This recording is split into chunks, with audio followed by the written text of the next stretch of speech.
જય સ્વામિનારાયણ વિદ્યાર્થી મિત્રો, બાયોલોજી ઈ વિદ્યાના ક્લાસમાં આપનું સ્વાગત છે. આપણે આગળ બાર સાયન્સ ચેપ્ટર નંબર 3 એના આગળના ટોપિકની ચર્ચા કરીએ. 3.3 જે ટોપિકનું નામ છે જન્યુ જનન. જન્યુ એટલે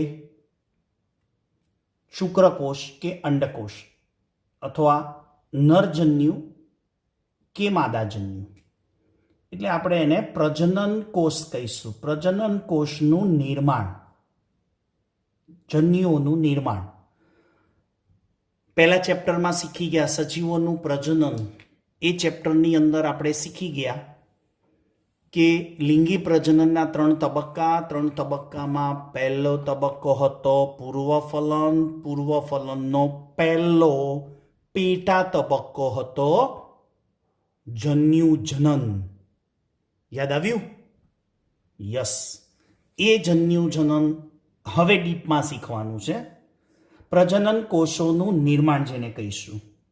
એટલે એની એક સિમ્પલ ડેફિનેશન આપવી હોય તો શું આપી શકાય?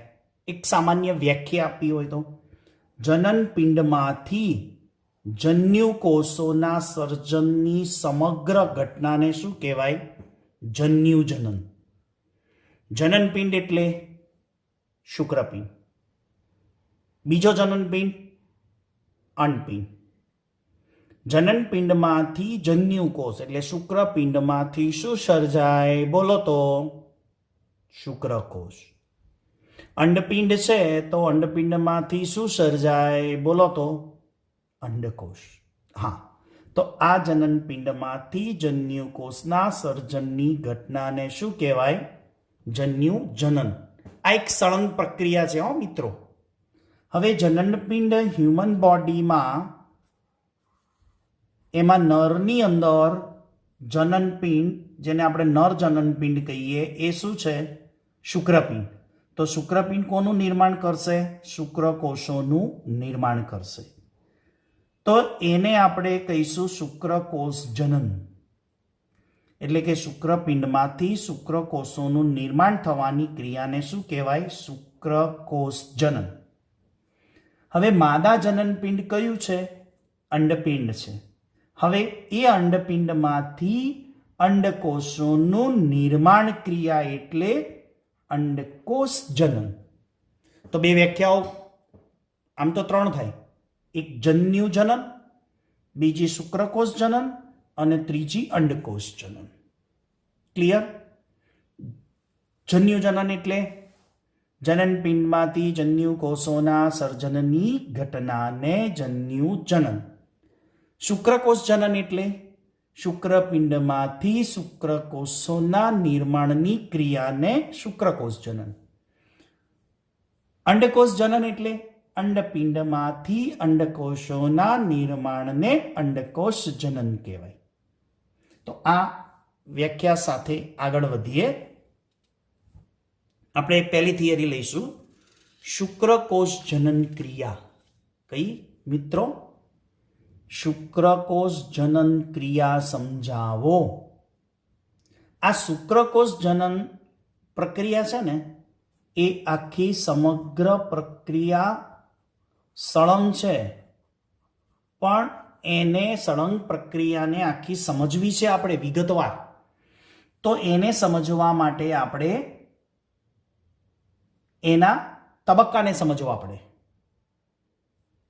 તો શુક્રકોષ જનનના 2 મુખ્ય તબક્કા છે. નંબર 1, પ્રશુક્રકોષોનું નિર્માણ. શું બોલાય? પ્રશુક્રકોષોનું નિર્માણ. અને બીજું છે શુક્રકાયાંતરણ. શું બોલાય મિત્રો? બીજો તબક્કો શુક્રકાયાંતરણ. હવે પ્રશુક્રકોષોનું જે નિર્માણ છે એને 3 પેટા તબક્કા છે. એક પહેલો એ તબક્કો જેને ગુણન તબક્કો કહીશું, બી તબક્કો જેને વૃદ્ધિ તબક્કો કહીશું, અને સી પેટા તબક્કો છે જેને આપણે કહીશું પરિપક્વન તબક્કો. તો શુક્રકોષ જનન એક સળંગ પ્રક્રિયા છે.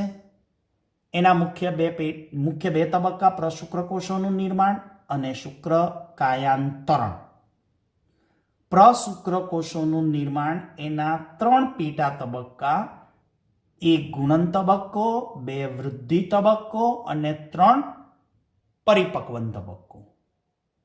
શુક્રકાયાંતરણની અંદર એક 3 પ્રક્રિયાઓ થશે, તબક્કા નહીં, 3 એક ચેન્જીસ થવાના છે. એ કયા ચેન્જીસ છે? શુક્રાગ્રનું નિર્માણ, કોષ કેન્દ્રમાં ફેરફાર અને તારા કેન્દ્રની ગોઠવણી, જેને આપણે કહીશું શુક્રકાયાંતરણ. હવે આના વિગતવાર સ્ટેપને સમજીએ. આપણે એક આકૃતિ દ્વારા પૂરી સમજ લઈશું. શુક્રકોષ જનન ક્રિયા સરસ એક આખા શુક્રકોષ જનનની યોજનાકીય એક રજૂઆત છે. કેવી રીતે શુક્રકોષ જનનનું નિર્માણ થાય છે એની એક પૂરી સમજ અહીંયા એક મલ્ટીકલર આકૃતિ દ્વારા, મલ્ટીકલર એટલે વિવિધ રંગોનો ઉપયોગ કરીને આપના માટે સ્પેશિયલ રજૂ થાય છે. તો પૂરો સમજવાનો પ્રયત્ન કરજો. ચલો વધીએ આગળ. હવે વાત કરીએ આપણે શુક્રપિંડ. શુક્રપિંડની અંદર એક આવરણની વાત કરી હતી, ટ્યુનિકા આલ્બુજિનિયા. યાદ આવ્યું? એ ટ્યુનિકા આલ્બુજિનિયા જે છે એ જનન અધિચ્છદ છે એક પ્રકારનું, અથવા તો એમ કહી શકીએ આપણે શુક્રો ઉત્પાદક નલિકાની વાત કરી હતી. એ શુક્રો ઉત્પાદક નલિકા જનન અધિચ્છદ ધરાવે, એટલે એના કોષોને આપણે શું કહીશું? જનન માતૃકોષ. એટલે જનન અધિચ્છદના કોષો જે છે એમાંથી શુક્રકોષોનું નિર્માણ થવાનું છે. એટલે એને આપણે એમાંથી કોઈ એક જ કોષની વાતને સમજીએ તો આવા તો ઘણા બધા જનન અધિચ્છદના કોષો હોય, પણ એક દ્વારા આખી સમજૂતી જોઈ લઈએ એટલે આપણને સમજ પડે. ચલો આગળ ચર્ચા કરીએ. એ જનન માતૃકોષ શું કરવા કીધા? જનન અધિચ્છદનો મુખ્ય કોષ, એમાંથી જ શુક્રકોષ બનવાના છે. એટલે નામ શું આપ્યું આપણે એને? જનન માતૃકોષ, અથવા તમે એમ પણ કહી શકો જનન અધિચ્છદીય કોષો. આગળ હવે હમણાં ચર્ચા કરી કે પહેલો તબક્કો કયો આવે મિત્રો?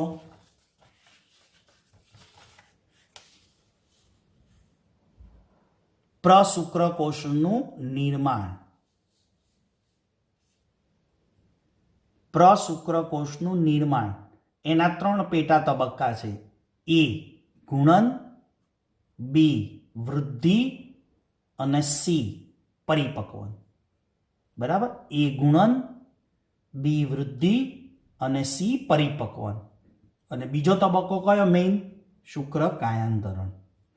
તો આકૃતિ દ્વારા આખી સમજ લઈ લઈએ જેથી આપને વિશેષ સમજૂતી મળે. ગુણન કોને કહેશો મિત્રો? ગુણન 1 ગુણ્યા 2 એટલે 2, 2 ગુણ્યા 2 એટલે 4, 4 ગુણ્યા 2 એટલે 4 ગુણ્યા 2 એટલે 8, 8 ગુણ્યા 2 એટલે 16. આને ગુણન કહેવાય. ગુણન એટલે મલ્ટીપ્લાય 2. કેટલા? ગુણાકાર કેટલા વડે કરવાનો? 2 વડે, એટલે મલ્ટીપ્લાય 2. તો જનન માતૃકોષ છે, આપણે એકને લઈને સમજીએ છીએ. તો સમવિભાજન, ગુણન થવું એટલે સંભાજન થવું. હવે સંભાજનની ક્રિયા તો તમે શીખી ગયા 11 સાયન્સમાં. ચેપ્ટર કયું હતું? કોષ અને કોષ વિભાજનમાં. સંભાજનની ઘટના એટલે આ એક કોષમાંથી 2 કોષ અને પછી એ જ 2 કોષનું આગળ ફરી સંભાજન થાય એટલે 4 કોષ બન્યા. એટલે મેં હમણાં કીધું 1 ગુણ્યા 2 એટલે 2, 2 ગુણ્યા 2 એટલે 4. હવે આ જનન માતૃકોષનું ગુણન થયું, ગુણન થઈને અહીંયા આગળ આ જે કોષ બને એને આદિ શુક્રકોષ કહીશું. એનસીઆરટી ચોપડીમાં આને આદિ શુક્રકોષ કીધો છે અને આને પણ આદિ શુક્રકોષ કીધો છે. એને જે સેજ આપણે ટાઇટલ બદલી નાખ્યું કે જનન અધિચ્છદ કહી દઈશું, નાને શું કહીએ? આદિ શુક્રકોષ. એનસીઆરટી શું કીધું છે? આદિ શુક્રકોષ, એનું સંભાજન થઈ અને એના જેવા જ બીજા કોષ બને જેને આદિ શુક્રકોષ નામ આપ્યું. એટલે કોઈ વાંધો નહીં, કોઈ ફેર નથી, સરખું જ છે. અહીંયા જનન માતૃકોષ છે, એનું સંભાજન થયું. કેટલી વાર સંભાજન થયું? ગુણન થયા રાખે અને ગુણન થઈને શું બને? આદિ શુક્રકોષ. હવે મિત્રો બીજી જોડે વાત એ કરવાની, મનુષ્યમાં રંગસૂત્રો કેટલા? 46, એટલે 23 જોડ. એટલે અહીંયા શું બતાવ્યું છે મેં? 2n. એટલે રંગસૂત્રોની સંખ્યા કેટલી ગણવાની? 46. જ્યારે સંભાજન થાય અને આદિ શુક્રકોષ બને ત્યારે બધા કોષોમાં રંગસૂત્રની સંખ્યા કેટલી હોય? જેટલી જનન માતૃકોષમાં હોય તેટલી જ. એટલે 46 ના 46 જ હોય ને જનન કોષમાં. જનન કોષમાં 46 છે તો આદિ શુક્રકોષમાં કેટલી હશે? 46. શું થયું છે? સંભાજન. સંભાજન એટલે રંગસૂત્રોની સંખ્યા મુખ્ય કોષના જેટલી જ બાળકોષમાં હોય એને આપણે શું કહીશું? સંભાજન. તો જનન માતૃકોષમાં 46 હતા તો આદિ શુક્રકોષમાં પણ 46 છે. તો આ તબક્કો થયો ગુણન, મલ્ટિપ્લિકેશન. હવે આ ચારમાંથી આપણે એક આદિ શુક્રકોષની વાત કરીએ. એમાંથી એક જે આદિ શુક્રકોષ છે એની વૃદ્ધિ થાય. હવે આદિ શુક્રકોષની વૃદ્ધિ થઈ અને એ જે વૃદ્ધિ થયા પછી એ કોષનું નામ શું છે? પ્રાથમિક પૂર્વ શુક્રકોષ. સમજણ પડે છે? યાદ કરો, 11 સાયન્સ કોષ અને કોષ વિભાજનનું ચેપ્ટર, એમાં અર્ધીકરણ પ્રક્રિયા. પણ અર્ધીકરણ પ્રક્રિયાને સમજતા પહેલાં આપણે સંભાજનની પ્રક્રિયાને સમજતા પહેલાં એક અવસ્થા જોઈ ગયા હતા. કઈ? આંતરાવસ્થા. આંતરાવસ્થાના 3 સ્ટેજ હતા, G1, S અને G2. યાદ આવ્યું? હા. S એટલે શું કહેતા હતા? સિન્થેસિસ. સિન્થેસિસ એટલે નિર્માણ, વૃદ્ધિ. અર્ધીકરણમાં જવાનું હોય કે સંભાજનમાં જવાનું હોય એ પહેલાં એમાં બધું જ શું થાય? બમણું થાય. યાદ આવ્યું મિત્રો? યસ. કોષ કેન્દ્ર છે એમાં રંગતત્વ ઝાડ બમણી થાય, કોષ રસ છે એ પણ બમણો થાય. એટલે બધું જ જે બમણું થાય ને એને આપણે કહીએ વૃદ્ધિ. તો આદિ શુક્રકોષની વૃદ્ધિ થશે અને વૃદ્ધિના અંતે જે કોષ બનશે એને શું કહીશું? પ્રાથમિક પૂર્વ શુક્રકોષ. હવે એ પ્રાથમિક પૂર્વ શુક્રકોષ ત્રીજા પેટા તબક્કામાં આવશે જેને આપણે કહીશું પરિપક્વન. પરિપક્વનમાં શું થવાનું? પરિપક્વનની અંદર અર્ધીકરણ થવાનું છે. તો પ્રાથમિક પૂર્વ શુક્રકોષની અંદર રંગસૂત્રો કેટલા છે? 46. હવે એ જે 46 રંગસૂત્રો છે એનું અર્ધીકરણ થયું અને મિત્રો યાદ છે ને, અર્ધીકરણ કેટલા તબક્કામાં થાય? 2. એટલે એક સંપૂર્ણ અર્ધીકરણના 2 પેટા તબક્કા હોય. એટલે આ અર્ધીકરણને અંતે અહીંયા રંગસૂત્રોની સંખ્યા કેટલી થાય? 23. અને અહીંયા રંગસૂત્રોની સંખ્યા કેટલી થાય? 23. એટલે પ્રાથમિક પૂર્વ શુક્રકોષમાંથી દ્વિતીય પૂર્વ શુક્રકોષ બને અને એ અર્ધીકરણનો બીજો તબક્કો ચાલે જે સંભાજન જેવો હોય. યાદ છે ને?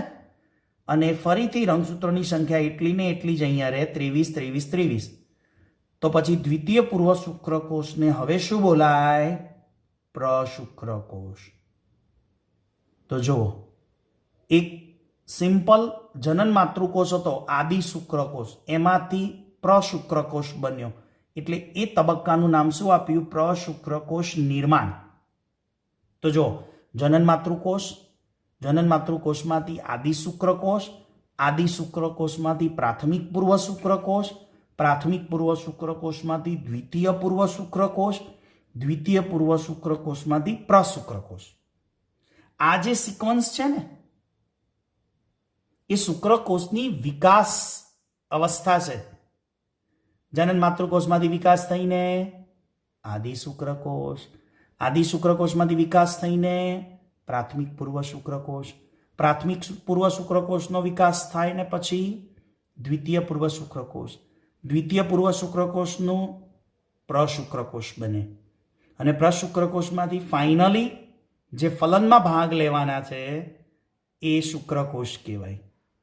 આ ફલનમાં નહીં જઈ શકે, આ ફલનમાં ન જાય, આ ના જાય, આ ના જાય, આ ના જાય, કેમ કે આ બધા કેવા છે? જનન માતૃકોષ, આદિ શુક્રકોષ, પ્રાથમિક પૂર્વ શુક્રકોષ, આ બધા અપરિપક્વ છે. પછી અહીંયા પરિપક્વન ચાલુ થયું, દ્વિતીય પૂર્વ શુક્રકોષ, અને પછી આગળ વધે અને પરિપક્વન પૂર્ણ થાય ને શું કહેવાય? પ્રશુક્રકોષ. યાદ કરો, અધિવૃષણ નલિકા કીધું હતું ને, હંગામી સંગ્રહ. યસ, એ જે હંગામી સંગ્રહમાં વાત કરી હતી ને કે અધિવૃષણ નલિકામાં હંગામી સંગ્રહ થાય અને પરિપક્વન થાય શુક્રકોષો અને એનો તરતા શીખે. બસ એ વાત આવી. એ અધિવૃષણ નલિકાની અંદર અહીંયા શુક્ર ઉત્પાદક નલિકામાંથી સર્જાયા એ આદિ શુક્રકોષ, પછી શુક્ર ઉત્પાદક નલિકામાંથી શુક્રવાહિકામાં થઈને અધિવૃષણ નલિકામાં આવે અને અધિવૃષણ નલિકામાં પ્રાથમિક પૂર્વ શુક્રકોષ, એનું અર્ધીકરણ થઈને દ્વિતીય પૂર્વ શુક્રકોષ અને એનું અર્ધીકરણ થઈને પ્રશુક્રકોષ, એટલે દ્વિતીય પૂર્વ શુક્રકોષ અને પછી ફાઇનલી પ્રશુક્રકોષ બને અને પ્રશુક્રકોષમાંથી શુક્રકોષ બને. આ સમગ્ર બધું જ કમ્પ્લીટ ક્યાં થશે? કેટલોક ભાગ શુક્રપિંડમાં આટલે સુધી, પછી બાકીનો શુક્રવાહિકા, પછી મોટા ભાગનું અધિવૃષણ નલિકામાં થશે. એટલે આ એટલા માટે કહું છું કે આ નીટ અને ગુજકેટમાં પૂછાયું છે. શું? શુક્રકોષની વિકાસ અવસ્થાઓનો ક્રમ. તો જનન માતૃકોષ, આદિ શુક્રકોષ, પ્રાથમિક પૂર્વ શુક્રકોષ, દ્વિતીય પૂર્વ શુક્રકોષ, પ્રશુક્રકોષ અને એમાંથી ફાઇનલી શુક્રકોષ. તો મિત્રો આટલે સુધી થાય પ્રશુક્રકોષનું નિર્માણ. પણ તમને દેખાય છે આ બધા જ આદિ શુક્રકોષ, પ્રાથમિક, દ્વિતીય, પ્રશુક્રકોષ બધા કોષ જેવા કોષ જ દેખાય છે. હા, બધા જ કોષ જેવા કોષ દેખાય છે. પણ જ્યારે આ જો આ શુક્રકોષ અને આ શુક્રકોષમાં ફેર છે કે નહીં? આ પ્રશુક્રકોષ કહેવાય અને આ શુક્રકોષ કહેવાય. એટલે કઈ ક્રિયા થાય? વિભેદન. એટલે વિભેદન, વિભેદીકરણ થાય એટલે પ્રશુક્રકોષમાંથી શુક્રકોષ બને. એને કહેવાય શુક્ર કાયાંતરણ.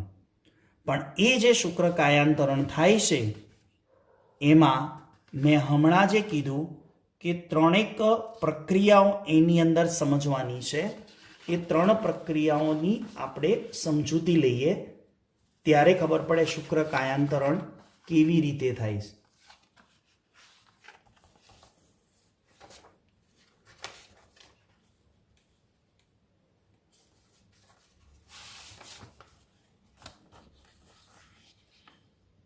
હવે સમજીએ શુક્રકોષ જનનનો બીજો તબક્કો, જેને આપણે શું કહીએ?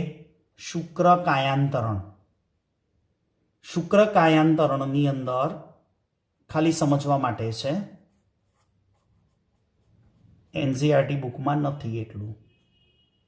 હવે જુઓ, આ પ્રશુક્રકોષ હમણાં ચર્ચા કરીએ. એ પ્રશુક્રકોષનું જે કોષ કેન્દ્ર છે ને એમાં ફેરફાર થાય. એટલે કોષ કેન્દ્ર કેવો બન્યો છે? જુઓ, ઈંડા જેવો. કેવા આકારનો બને? શુક્રકોષનું કોષ કેન્દ્ર, પ્રશુક્રકોષનું પ્રશુક્રકોષનું કોષ કેન્દ્ર ઈંડા જેવા આકારનું બને. ત્યાર પછી શુક્રાગ્રહનું નિર્માણ થવાનું છે. શાનું નિર્માણ થવાનું છે? શુક્રાગ્રહનું. એટલે મેં 3 સ્ટેપ કીધા હતા ને તમને. કયા 3 સ્ટેપ કીધા હતા શુક્ર કાયાંતરણના? યાદ કરો. અહીંયા જો તમારા માટે ફરીથી એક પેજ પાછું લાવ્યો.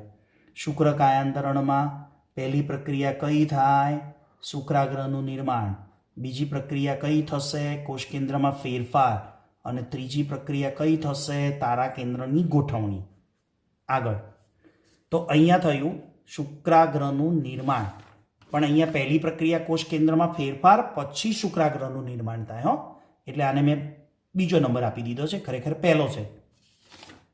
જો પહેલું શું છે? કોષ કેન્દ્રમાં ફેરફાર. એટલે કોષ કેન્દ્ર સામાન્ય કોષ કેન્દ્ર આકારનું હતું, એનું ઈંડા જેવા આકારનું બન્યું. ત્યાર પછી શુક્રાગ્રહનું નિર્માણ. હવે જો શુક્રાગ્રહના નિર્માણમાં યાદ રાખજો, એનસીઆરટીમાં નથી, એક ગોલ્ગીકાયનો રોલ છે. બરાબર? પ્રશુક્રકોષમાંથી શુક્રકોષના નિર્માણ માટે મુખ્ય 3 અંગિકાઓનો રોલ છે. એક ગોલ્ગીકાયનું નિર્માણ, એક ગોલ્ગીકાયનો રોલ, બીજો કણાભસૂત્રનો રોલ અને ત્રીજો તારા કેન્દ્ર. યાદ રાખજો, દરેક કોષની અંદર જેટલી અંગિકાઓ છે બધી સામાન્ય જ હોય, બધામાં સરખી જ હોય, પણ અહીંયા પ્રશુક્રકોષમાંથી એક આવો શુક્રકોષ બનવાનો છે. આ જો સામાન્ય કોષ જેવો કોષ લાગે છે, એને આપણે પ્રશુક્રકોષ કહેવાય. અને આને આ શુક્રકોષ કહીશું. જુદું દેખાય છે ને? આને કહેવાય પ્રશુક્રકોષ. અને એની કાયા એટલે બોડી એટલે પ્રશુક્રકોષનું શરીર. ચેન્જ થઈ ગયું ને? યસ. એને માથું આવી ગયું, એને ધડ આવી ગયું, એને પૂંછડી આવી ગઈ, તો એ આખા ચેન્જીસ થાય છે આમ. હવે આ ચેન્જીસમાં મુખ્ય 3 અંગિકાનો રોલ છે. એક રોલ કયો છે? ગોલ્ગીકાયની, બીજી કણાભસૂત્ર અને ત્રીજી તારા કેન્દ્ર. હવે જો ગોલ્ગીકાય ક્યાં ગોઠવાય છે? કોષ કેન્દ્રની ઉપર. આ કોષ છે, એનું આ કોષ કેન્દ્ર છે. કોષ કેન્દ્રની અહીંયા આ જગ્યા ઉપર ગોલ્ગીકાય ગોઠવાય. એ ગોલ્ગીકાયનું કાર્ય શું? અહીંયા શુક્રાગ્રહના નિર્માણમાં. શુક્રાગ્રહ એટલે શુક્રકોષનો અગ્રભાગ. શુક્રાગ્રહ એટલે શું? શુક્રકોષનો અગ્રભાગ. એ શુક્રકોષના અગ્રભાગે ગોલ્ગીકાય ગોઠવાઈ ગઈ, અને એ ગોલ્ગીકાય શું કરશે? શુક્રાગ્રહનું નિર્માણ કરશે. અને ત્યાં આગળ બીજું શું આવેલું છે? હાયલ્યુરોનિડેઝ. આ ઉત્સેચકની ચર્ચા પાછળ આવશે, એટલે અત્યારે હું કરતો નથી. કે શુક્રાગ્રહના, એટલે કે આ શુક્રાગ્રહ છે, એટલે કે અહીંયા શું આવેલો છે? એક ઉત્સેચક હાયલ્યુરોનિડેઝ. એનું કાર્ય આગળ આવે છે, એટલે વાત કરીશું એ વખતે. એ પ્રોટીનમય ઉત્સેચક છે. ઉત્સેચકો બધા પ્રોટીનના બનેલા હોય. તો જુઓ અહીંયા આ પ્રશુક્રકોષો, તો એનો અહીંયા ગોલ્ગીકાય, કણાભસૂત્ર, તારા કેન્દ્ર, આ મુખ્ય 3 અંગિકાઓ છે. 1, 2 અને આ 3 અંગિકા મુખ્ય રોલ છે, જેના કારણે પ્રશુક્રકોષ એક આવો શુક્રકોષમાં નિર્માણ થાય. પછી ત્રીજી આકૃતિ જુઓ, આ બી આકૃતિ અને આ સી આકૃતિ. 3 સ્ટેપમાં જોઈએ. હવે જુઓ કેવો શુક્રકોષ બને છે. અહીંયા ગોલ્ગીકાય ગોઠવાઈ ગઈ, એટલે ગોલ્ગીકાયની કારણે આ ટોચનો ભાગ ઉપસે. ગોલ્ગીકાયને કારણે આ પ્રશુક્રકોષનો આગળનો ભાગ ઉપસે છે. જે ઉપસે ને એટલે એને કહેવાય શુક્રાગ્ર. આ કોષ કેન્દ્ર છે, આ કણાભસૂત્રો છે. આને શું કહીશું? કણાભસૂત્ર. મિત્રો યાદ રાખજો, આને કહીશું અગ્રસ્થ તારા કેન્દ્ર. આને કહીશું દૂરસ્થ તારા કેન્દ્ર. એટલે તારા કેન્દ્રો 2 છે. આ છે એને અગ્રસ્થ તારા કેન્દ્ર કહેવાય, આને દૂરસ્થ તારા કેન્દ્ર કહેવાય. અને આ 2 બાજુ કોણ ગોઠવાયું? કણાભસૂત્રો. એમાંથી ચેન્જ થઈ ધીમે ધીમે ધીમે ધીમે એક આકાર બને. એ કયો આકાર બને? તો આ શુક્રકોષનું શીર્ષ, આ એનો મધ્ય ભાગ અને આ પૂંછડી. તો આ આકૃતિ, માત્ર જ આ આકૃતિ પરીક્ષાલક્ષી છે. શુક્રકોષની આંતરિક રચના, એટલે શુક્રકોષની આ રચનાવાળી આકૃતિ તૈયાર કરવાની અને પરીક્ષામાં ડ્રો કરવાની છે.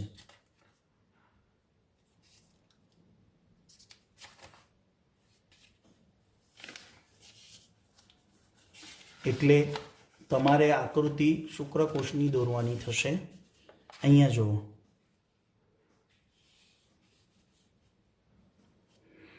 શુક્રકોષની રચના, બરાબર, એને આપણે સમજવી છે. તો આ થયું શુક્ર કાયાંતરણ. એટલે શુક્ર કાયાંતરણની કેવી રીતે એક સામાન્ય પ્રશુક્રકોષ કોષ જેવો કોષ લાગે છે એનું કઈ રીતે કાયાંતરણ થયું અને શુક્રકોષ બન્યો.